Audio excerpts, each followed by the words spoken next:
বেগুন বাহার বসে গেছে। বেগুন বাহার এইবার বসবে।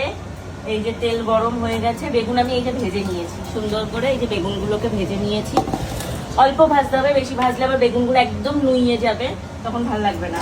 তো এই যে তেলটা গরম হয়ে গেছে, এর মধ্যে দিয়ে দিচ্ছি এখন এই যে গোটা জিরে।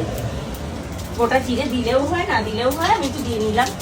এই যে গোটা জিরে দিয়ে দিলাম। এইবার এর মধ্যে দিয়ে দেবো হচ্ছে এই মশলাটা। এটা হচ্ছে জিরে, মানে গোটা জিরে, তার সাথে রয়েছে হচ্ছে আদা, তার সাথে রয়েছে কাঁচা লঙ্কা। এই সবটা এর মধ্যে দিয়ে দিলাম সুন্দর করে। একটু জল দিয়ে দিতে হবে, নাহলে মশলা পুরো পুরো উঠবে। বাবা ভালো ঝাঁজ চলেছে তো গো।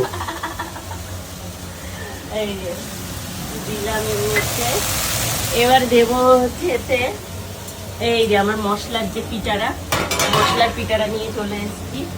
এর মধ্যে দেবো একটু হলুদ গুঁড়ো, একটু দেবো হালকা একটু লঙ্কার গুঁড়ো, কালার, জাস্ট ফর কালার, কালারের জন্য একটু দিলাম এই যে এইটুকুনি ধনে গুঁড়ো, জাস্ট ফর টেস্ট, ফ্লেভার, এই যে ফ্লেভারের জন্য ধনে গুঁড়ো।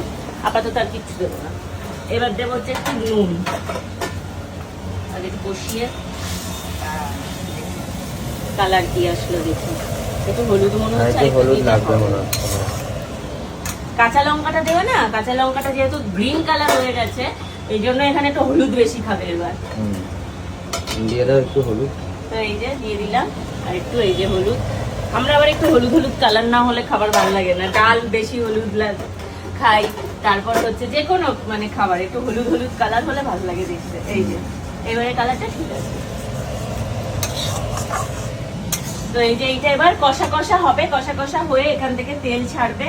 দেন তারপরে আমি এর মধ্যে আবার একটু সরষের তেল দেবো নামানোর আগে। আচ্ছা, এই যে কষা কষা। এখন কি সাদা তেলে করলে? এটা সাদা তেল, যেহেতু ওই যে প্রথমে বেগুনটা ভেজেছিলাম ওই সাদা তেলেই এর মধ্যে দিয়ে দিয়েছি, বেগুন ভাজার তেলের মধ্যেই দিয়ে দিয়েছি। একটু নুনটাও দিয়ে নি না, পরে না হলে। আপাতত এইটুকুনি নুন দেবো, পরে টেস্ট করে আবার বাড়াবো। কষানোর জন্য এইটুকু।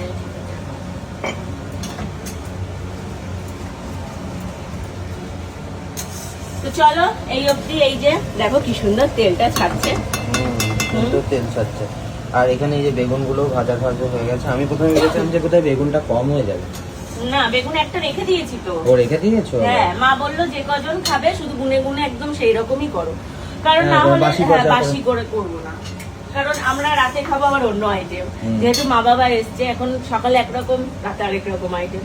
এই খাওয়ার পর মনে হয় না মা বাবা রাতে কিছু খেতে চাইবে, তবুও যদি খেতে চাই রাতে আবার আলাদা আইটেম, পাস্তা ফাস্তা কিছু বানিয়ে দেবো। পিঠে মিঠে হবে নাকি আজকে? না, আজকে আর হবে না। আজকে এই খাচ্ছ, আবার পিঠে কি?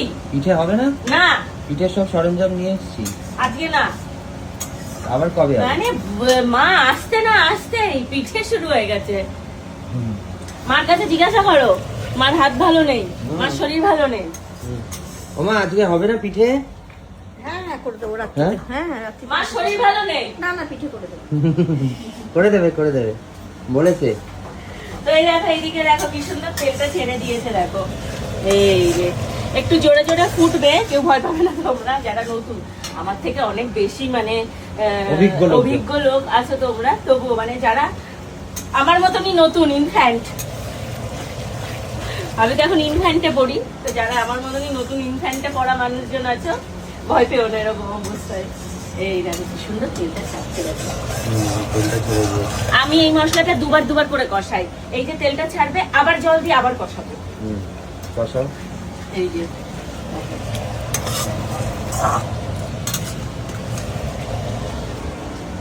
ভালো গন্ধ বেরিয়েছে, পাওয়া যাচ্ছে এখান থেকে। পাওয়া যাচ্ছে?